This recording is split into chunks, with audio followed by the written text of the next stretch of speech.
My name is Amelia. What I'm about to share is not a confession I ever imagined speaking aloud. It's a memory that lingers like salt in the air, sharp, persistent, reminding me how fragile the boundary between innocence and intention can be. That morning, Greg had left before sunrise for a weekend conference in Los Angeles. His suitcase wheels had hummed softly across the wooden floors, and then the front door clicked shut, leaving behind the familiar stillness that always followed his departures. We lived in a modest beach house along the California coast, where wide glass windows opened the rooms to endless light and the rhythmic crash of waves. It was beautiful, peaceful, even, but when Greg traveled, that peace often felt too wide, too echoing. I told myself I would use the quiet productively. Cleaning helped me think, it gave shape to empty hours. I turned on my favorite jazz playlist, letting the warm hum of saxophones drift through the living room. The ocean breeze slipped in through a cracked window, carrying the faint scent of salt and sunscreen. I wore a loose white shirt and denim shorts, something easy, something unremarkable, because I expected the day to be ordinary. I started with the bookshelves Greg adored so much, carefully dusting the frames and souvenirs he'd collected over the years. As I stretched upward to reach the higher shelves, balancing on the balls of my feet, a strange awareness crept over me. It wasn't a sound exactly, more like the subtle shift in air when someone enters a room. I turned. Ryan stood in the doorway. Greg's son from his first marriage had likely just woken up. His hair was tousled, his expression still soft with sleep.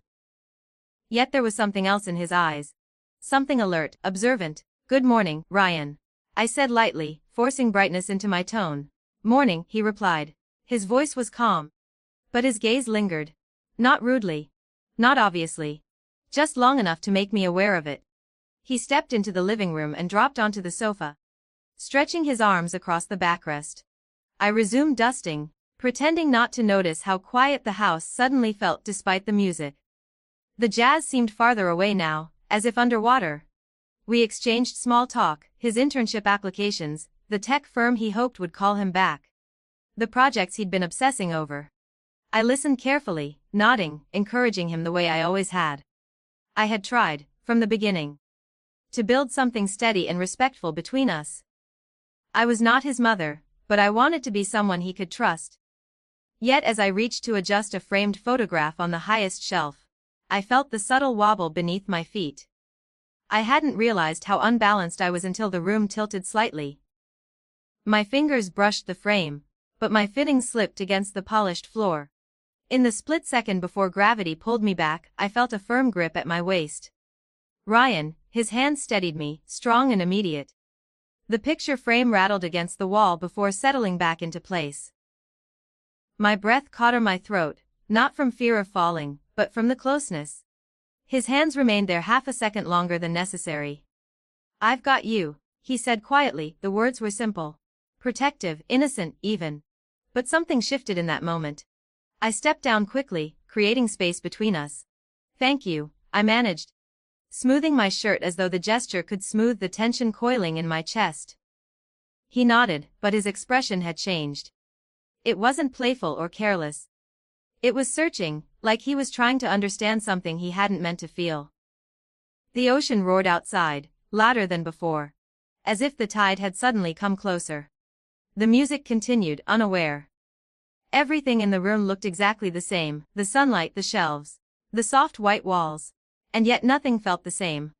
I told myself it was nothing, an accident reflex. A harmless moment misinterpreted by an overactive mind. But as I walked toward the kitchen, I could still feel the imprint of his hands at my waist, like a question neither of us had asked out loud. That was the moment I first realized how delicate the lines in our lives truly are, and how easily they can blur. The small wooden stool beneath me tilted without warning. One second I was stretching toward the shelf, the next the world shifted sideways. "Amelia." Ryan's voice cut through the music, sharp with alarm. Before I could react, before gravity could fin it started, his arms circled my waist. The stool scraped against the floor as my weight fell into him instead of the hardwood. For a heartbeat, everything went still. I felt the steadiness of his grip. Firm, instinctive, but careful too. as if he was holding something fragile. We stood there, suspended in a strange silence. My breath caught halfway in my lungs, and when I lifted my eyes, I realized just how close we were. Closer than we had ever been. I could see the faint flecks of green in his irises, the subtle tension in his jaw. I could feel the warmth of his breath against my cheek. His hands didn't tighten. They didn't move away either. My heart began to pound, not from the near fall but from the awareness of him. The closeness. The intimacy of an accident that suddenly didn't feel accidental anymore. I let out a soft, nervous laugh, the sound fragile in the quiet room. "Good thing you were here," I said lightly, trying to stitch normalcy back into the moment.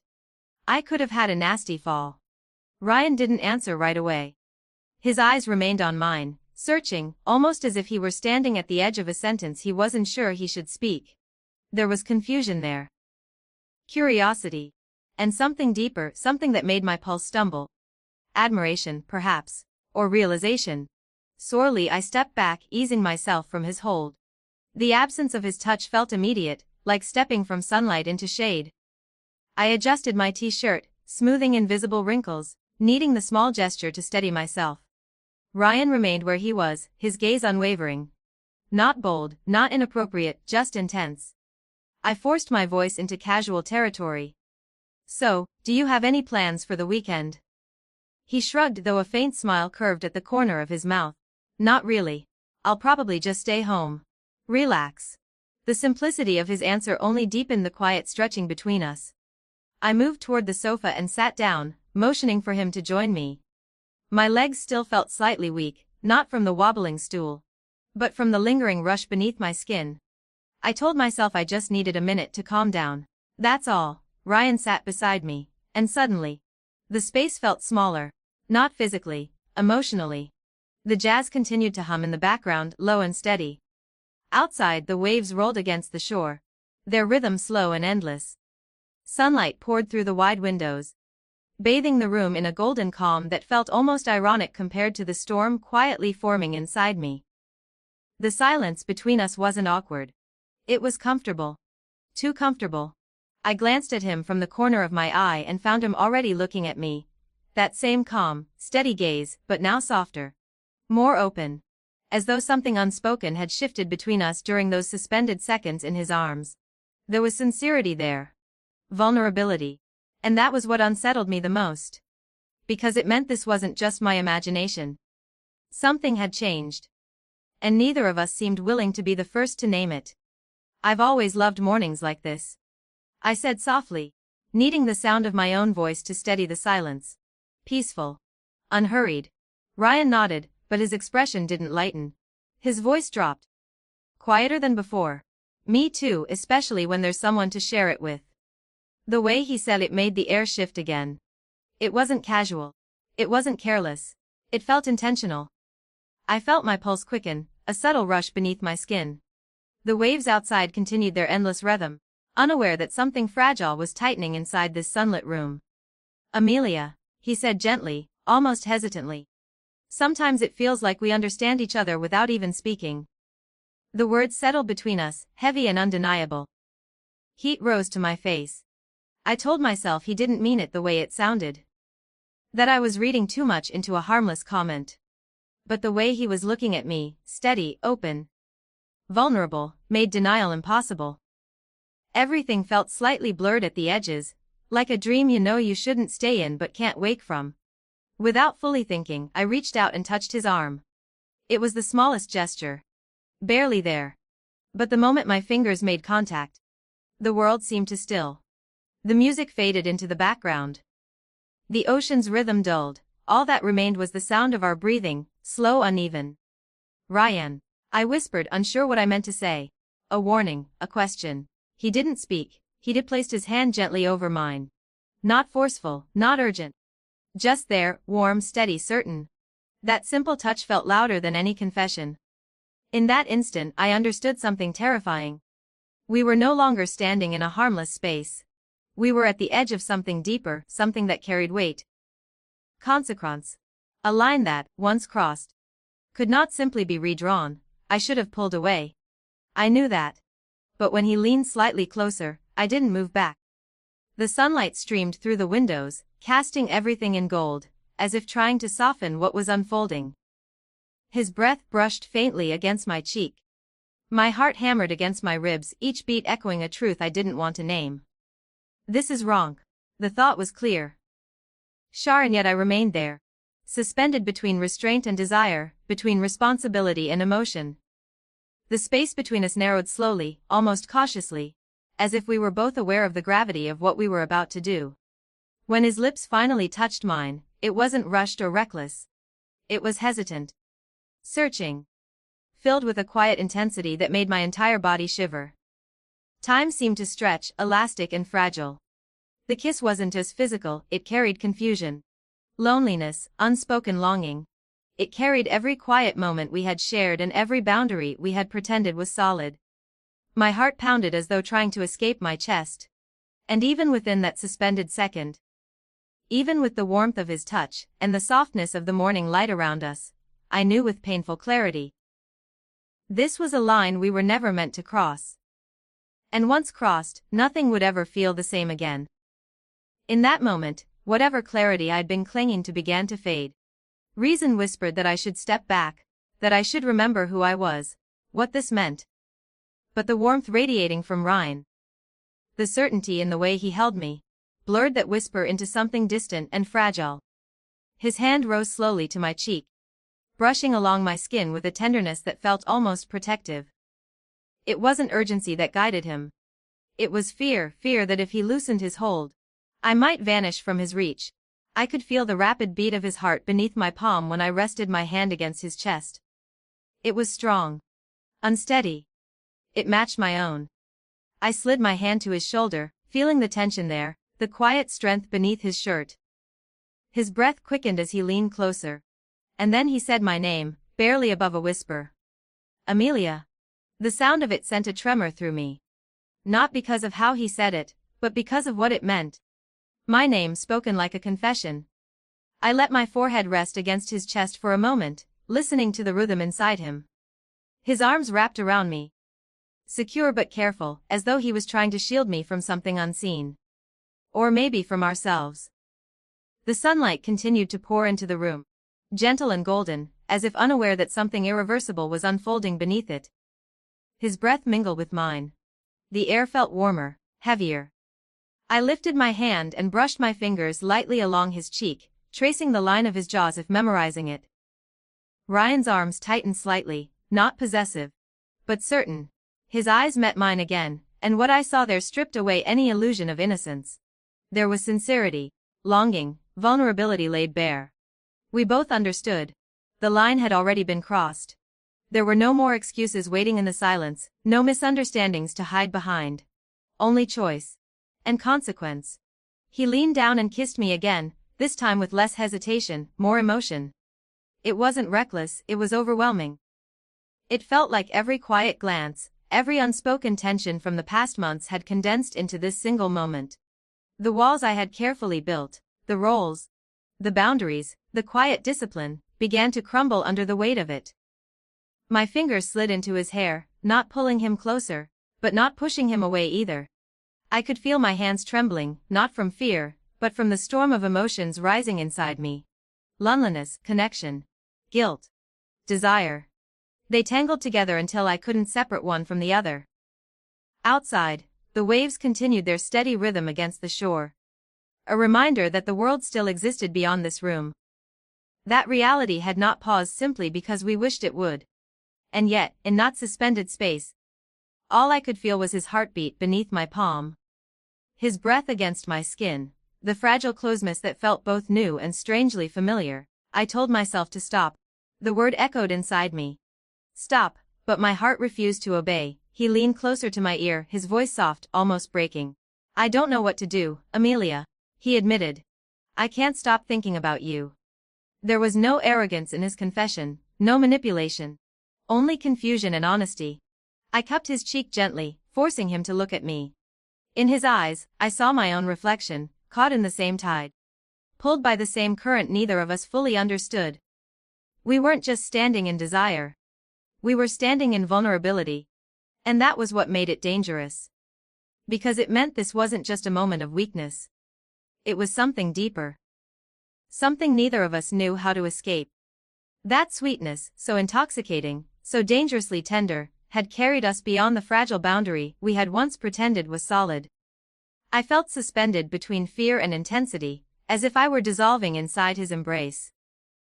The world outside the windows blurred into something distant and unreal, while the warmth of Ryan's body and the steady rhythm of his heart drowned out the last steady reason inside me. Every touch was careful, almost reverent. Yet it burned like a slow, patient flame. When his lips brushed along my temple and down to my cheek, the sensation sent a shiver through me. I could feel the faint warmth on my skin, the physical proof of the storm raging beneath my calm exterior. My body trembled, not from fear, but from the weight of something forbidden finally acknowledged. His fingers moved gently through my hair, not demanding, not hurried. It felt less like desire and more like an attempt to hold on to something fragile before it slipped away. I looked into his eyes, young, yes, but filled with a depth of longing that felt almost unfair in its honesty. Amelia. My name left his lips like a fragile confession. There was yearning in it, but also a plea, don't turn away. In that moment, I wasn't sure if I chose anything at all. It felt as though I had stepped into a rushing river and let the current decide for me. Every instinct urged me forward, careless of the rocks waiting beneath the surface. I closed my eyes, feeling his breath near my neck, hearing the steady rhythm in his chest. The world narrowed to sensation and silence. It felt dreamlike, suspended outside consequence. But somewhere deep within me, a faint voice whispered the truth. You've crossed the line. The words echoed, persistent but distant, as though spoken from another room. Still, I didn't move away. Ryan drew me closer, his arms wrapping around me, with a protective certainty that made the world beyond his embrace feel irrelevant. For a brief, dangerous second, it was easy to forget the larger picture, the history, the responsibility, the promises made long before this morning. I never thought this could happen. He whispered, his voice unsteady. His eyes shone with uncertainty, but also with something that looked like relief. But I don't want to lose you, or this. His words didn't sound triumphant. They sounded afraid. And that was what made them cut deeper.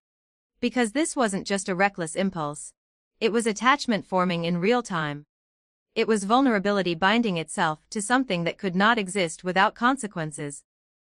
I opened my eyes slowly and looked at him. Not just at the closeness between us, but at the future hidden behind it. The quiet house. Greg's absence. The fragile structure of our lives balanced on trust. The waves outside continued their endless rhythm, indifferent and steady, as if reminding me that tides always return to shore, no matter how far they pull away. And for the first time since this began, fear rose stronger than desire. Not fear of being discovered, but fear of what this would turn us into if we didn't stop. Arrows seemed to pierce through me, sharp and relentless. I knew I should pull back, retreat into Reen, still held his. Our breaths mingled, fast, uneven, but beneath it all, there was an eerie, fragile calm. The ocean waves outside carried on, indifferent and rhythmic, as if marking the passage of time while the world inside this room had slowed to a suspended beat. I rested my head against his shoulder, feeling a paradox of safety and fear. Reality seemed to recede, folding itself away like a curtain slowly drawn shut. For a moment, I wasn't certain if I was dreaming or fully awake. The boundary that had once seemed so distant had dissolved, leaving only the haze of our closeness. Then, the front door clicked open. The sound sliced through the room like glass. A familiar voice followed, echoing through the sunlit spaces we had temporarily claimed as our own. Amelia, I'm home. I froze, every nerve taut, as if wrenched from a dream too vivid to release. Ryan and I jolted, pulled abruptly from the fragile bubble we had unconsciously created. My heart skipped, threatening to burst through my chest.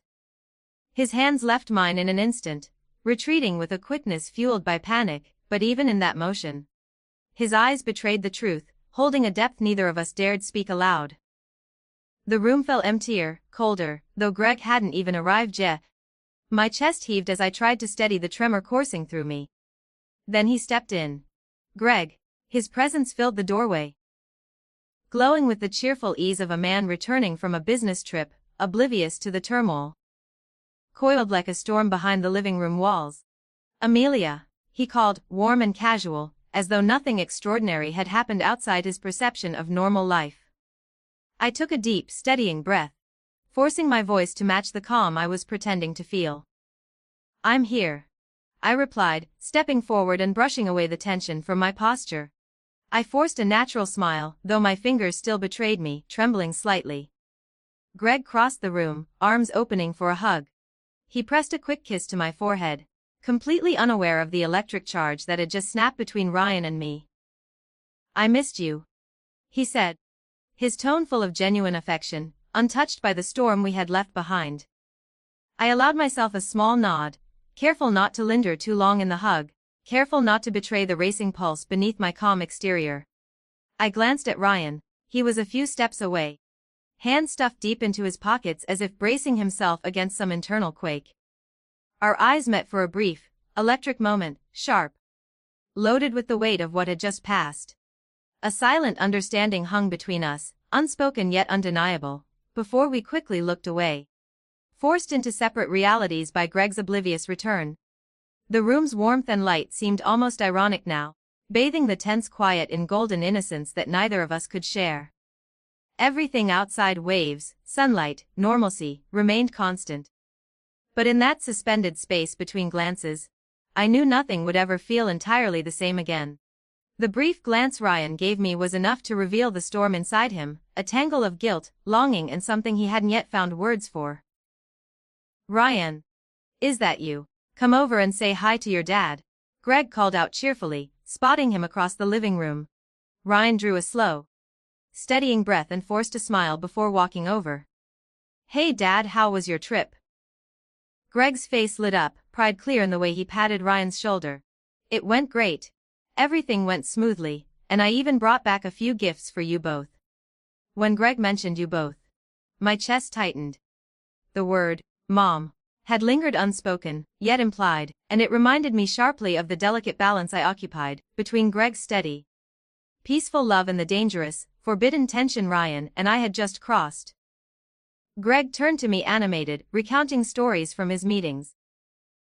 Little mishaps that had made him laugh, the way he always did when he was trying to bring after a business trip. But his words barely registered. My mind was still entangled in the earlier moment, the one where I had felt seen, desired, and understood in ways I never imagined again. Ryan lingered quietly behind Greg, his gaze unwillingly drawn to me. His eyes said things his lips could not, but I averted mine, careful not to reveal the storm beneath the surface. Greg, blissfully unaware, continued speaking. "I'll make us some coffee. You must be tired," he said with a smile, heading to the kitchen. The cheerful click of the door closing left the room feeling heavy, charged with the tension we could no longer ignore. As soon as the kitchen was empty, I turned toward Ryan, whispering with a tremor in my voice. "We have to stop." He took a tentative step closer, his eyes dark with pain. "I know, but..." This voice cracked, and he swallowed hard, struggling to give shape to something even he didn't fully understand. "Ryan, we can't go on like this family." I clenched my hands together, grounding myself in the last shreds of reason I could muster. "This family, it's everything." He remained silent for a long moment, eyes shadowed with sorrow. Then he nodded, the weight of understanding heavy between us. What had happened, the closeness, the desire, was not something that could be erased. Yet we both knew that continuing would risk everything we had built. The room was quiet, the soft hum of the ocean outside a distant reminder that life went on. And yet, in that stillness, we understood fully some lines, once crossed, could never truly be uncrossed. Greg returned carrying 2 steaming cups of coffee, his smile as bright and effortless as ever. "You two look serious," he said, eyes twinkling. "Nothing happened while I was away, did it?" I forced a laugh, light, but brittle. "No, nothing at all. Just small talk," I replied, reaching to take the cup he offered. Ryan gave a faint smile, but his eyes betrayed a lingering unease, a quiet regret that he tried to hide. Without another word, he drifted toward the large window overlooking the sea. as though searching for an escape from the weight pressing down in the room. The sunlight glinted off the waves, calm and steady, yet the space inside felt heavy with unspoken tension. I sank into the sofa next to Greg. But the familiar warmth and sense of peace I usually felt at his side had fractured. The touch of his hand in mine offered comfort. Yet it could not silence the storm thrumming through me. In the days that followed, an invisible heaviness seemed to settle over the house. I moved through my routines, cleaning, preparing dinner, asking about Greg's work, but in every quiet pause, I could feel Ryan's gaze lingering. A silent reminder of everything unspoken. When Greg was around, Ryan avoided direct eye contact, careful, almost defensive. But in the corners of the kitchen, the hallways, or out on the porch, our paths would inevitably cross. Each glance carried a tension neither of us dared name. A quiet acknowledgement that something had shifted irreversibly. One late afternoon, with Greg out watching a game with friends, I stepped into the backyard to water the rose bushes. The sun filtered softly through the leaves, golden light spilling across the petals. But my mind was far from the garden. Then I heard it, soft footsteps behind me. I didn't need to turn, I knew it was Ryan. My chest tightened. My heart pounded against my ribs, though I kept my gaze fixed on the flowers. He came closer, standing just a few feet away, careful not to intrude, yet unable to remain distant. I needed some fresh air," he said quietly, voice low and even, a trace of awkwardness threading through each word. I nodded without looking at him, trying to focus on the task in front of me, the garden hose in my hands, the water trickling over the rose bushes. But the tension between us was undeniable, coiling in the quiet spaces of the sunlit yard. Even amidst the gentle rustle of leaves, and the distant crash of waves, it felt as though the world had shrunk to the two of us, suspended in a moment neither of us could fully control. My hands tightened around the garden hose, knuckles whitening as the cool water ran over the roses. Ryan took a cautious step closer.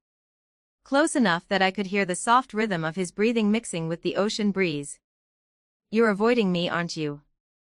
His voice was low, almost a whisper, but it carried a weight I couldn't ignore. Urgency laced every word. I stayed silent. I didn't know what to slip. One wrong word, one slip, and everything, the fragile balance of this household, the trust we'd all built, could shatter.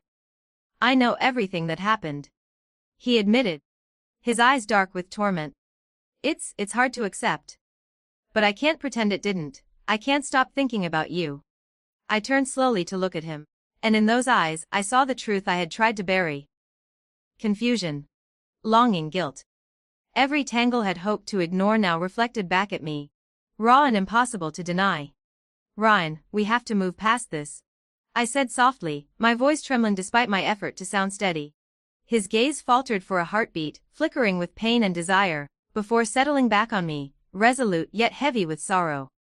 "I don't know how," he whispered. "Every moment keeps replaying in my head. Every glance, every touch, it all comes back, over and over." I gripped the hose tighter, feeling the strain in my hands. I knew that feeling too. Every morning, every night, I relived that him as vividly as if it had happened yesterday. And yet, despite the pull, I knew what I had to do. "This family," I said, my voice breaking slightly, tears pricking the corners of my eyes. "This family is everything Greg and I have built together. Ryan, if you care about it, we have to stop." The ocean whispered behind us, indifferent to our turmoil, the breeze carrying the scent of salt and roses, grounding me in a reality I could not ignore. For a long moment, neither of us spoke. We simply stood there, the weight of desire, regret, and responsibility pressing down. As the sun began its slow descent toward the horizon. "About your dad," I whispered, voice barely carrying over the gentle hum of the evening. "Then we have to let go." Ryan stayed silent, as if a storm was raging within him, one he was trying and failing to contain. The seconds stretched between us, heavy and almost unbearable. Finally, he nodded, slowly. His shoulders trembled, small movements that was something he had just lost. Something intangible, yet deeply precious. Without another word, he turned and walked back into the house, leaving me alone in the yard. The fading twilight wrapped around me, soft and indifferent, while every part of my body ached with a hollow emptiness I could not shake. I knew it was the right choice. I knew I had to hold to reason. Yet the distance between us felt like it had torn a fragment of my heart and carried it away with him. I remained still, letting the late afternoon sun sink behind the horizon. The waves continued their relentless rhythm, a reminder that time moves forward, patient and indifferent. But inside me the storm churned on, wild and unquiet. The feeling hadn't disappeared. Every glance, every echo of Ryan's presence was etched into my mind, sharp and lingering. And I knew, with a quiet dread, that if I continued to linger in this emotional limbo, everything we had would crumble. That night, the house finally silent, Greg asleep in the other room, I found myself sitting on the couch, staring out through the wide window. The night ocean stretched endlessly before me, black and infinite, but my thoughts were tangled, restless, and raw. By morning, the weight of the tension pressed too hard to ignore. It was time to speak, to confront the truth, to attempt closure. I walked into the kitchen where Ryan was seated, and as I entered, his eyes lifted to meet mine. There was a quiet understanding in that glance, a recognition that this conversation was inevitable. I slid into the chair across from him, clapping my hands tightly in my lap to still their trembling.